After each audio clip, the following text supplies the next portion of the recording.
Hello, hello. My name is Tina Dodds at tinadodds.com. And today we're going to talk about 3 ways that you can de-stress fast. I'm speaking to all you working parents out there. Those of you who have just been waiting for the schools to send that message, letting us know what this upcoming school year is going to look like. Now, I am a working mom of 2 healthy boys. Hallelujah, they're healthy. They're 10 and 12. So we've got 1 middle schooler, I've got 1 in elementary school, and I've just kind of been waiting it out to see what's going to be happening because every week things change. So for me, I've not been on top of the, communications, if you will. I guess not necessarily not on top of. That's not actually accurate. It's more like I haven't been taking any kind of like word as bond, if you know what I'm saying. Because stuff is changing all the time. So I know that it ain't gonna look like what they thought it was gonna look like a month ago, which is kind of the case. So for us, where I live, we recently received a message that indicates that it's highly likely that this distance learning thing is going to be continuing into the beginning of this upcoming school year. Now, for, again, any parent, even if you're not a working parent, this can be a hard pill to swallow. This kind of news, right, can really stress a parent out. And even if you're not a parent, let's just say there's some things happening in the world right now that can definitely turn up the boiling point on a situation. So I'm speaking to all of you, right, who are feeling more stressed out than usual. And if you were a person who was anxious or was prone to stress or burnout before all this, right, this is really tough territory to navigate. So today we're going to be talking about 3 ways that you can swiftly de-stress, like in the moment, right, on the fly. So number 1, and I'm going to start with the most simple thing you can do. Take your buns outside. Now you might be saying, I don't know, I'm inside. I mean, do I have to go to a park? Maybe like I'm trying to figure out how I can get to the local hiking trail. No. Think about low-hanging fruit. Like literally, even if you don't have your own backyard, if you live up in an apartment or studio somewhere, and there ain't a whole lot of greenery around you, you can still find a way to get outside and maybe find some dirt or a tree or even a plant. This can make help you create a profound shift. Earthing, right? Placing our feet in the dirt, even just smelling fresh air or flowers or touching a plant, right, can help us to shift. Like our nervous system can shift. And so if all else fails, you ain't got time for anything else, take your buns outside and breathe deeply. So that's the first tip. Go out into the outdoors or into some nature. Like literally, that stuff will shift the chemistry in your body. And then also just think soothing thoughts, or think relaxed thoughts and breathe. I mean, again, even if you just took 3 deep breaths outside, that would have an effect on you. So that's 1. Keep it real simple, right? Number 2, self-compassion practice. If you do not already have a self-compassion practice, or if you don't know what the heck I'm talking about, then you're going to want to look it up.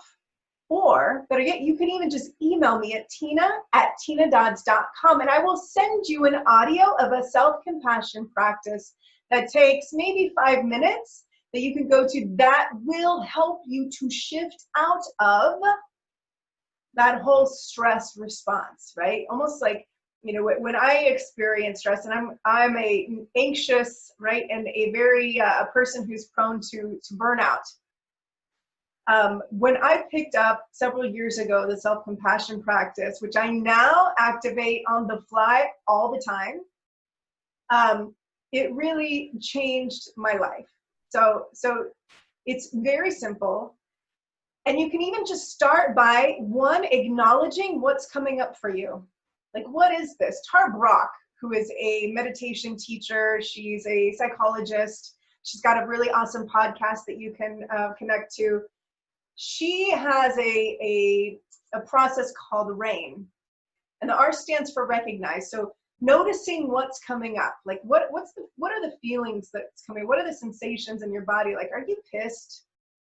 Like, are you feeling resentful? Are you feeling disrespected? Like, what is it that's coming up for you? Like, naming that, right?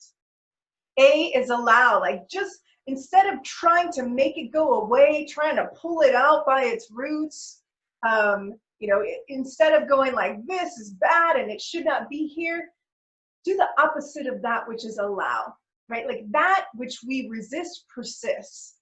So what if instead you welcome that in? And instead you kind of give it a squeeze. Like, if you've got some kids at home or you've got pets, right? And you can imagine just kind of enveloping them in a warm, loving hug when they're just having a hard time. Self-compassion is like that. It's like giving yourself that warm hug. So the A is for allow. Like, allow it to be there. Welcome it in, hug it like, oh man, this is anger. I see you, anger. Okay, you know, I see you and you can be here. Okay. I is investigate, like try to figure out what's up with the feeling. Like, what happened? What's going on where this came up? What might have been kind of the activator, right? Like, for me, in working at home with my kids, I find more often than before shelter in place, I feel activated. Like, I am a little bit less patient with their stuff, whatever the stuff might be. Interruptions for me, this is a big one, right? Like, they'll come into my office and I'm in a flow state and it's interrupted, and that's happening multiple times. They can't help it because they're kids, but it's still really freaking irritating, right? So investigating, like, what's happening? They're coming in, they're interrupting me. I'm getting freaking angry. I'm feeling like they don't respect my work or what have you, whatever the story is that's coming up when you're feeling. So that's the I. And then nurture. Nurture yourself, care for yourself, be there. And you know, conjure up the words that you might share with somebody who you love. Your kids, your BFF, right? Your bestie. Maybe your husband or your partner. Like, what is it that you need to hear in that moment? You know, for me, I'm frustrated. They're coming in on my office. They leave, and I'm like, Tina, it's cool. It's okay. It's totally okay that you're angry. That does not make you a bad mom. That you're frustrated. That you're at like the end of your rope here. It's okay. And you know what? Everybody feels this. Everybody feels this anger, this frustration. Everybody feels disrespect. Everybody feels this. This is suffering. And this is part of humanity. And it's okay that you feel this way, right?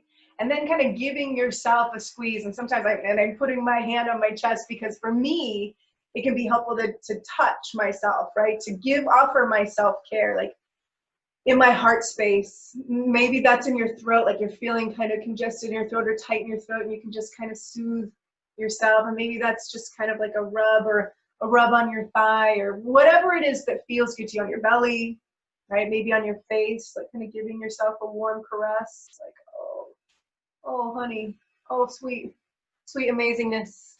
You're okay and you're not alone.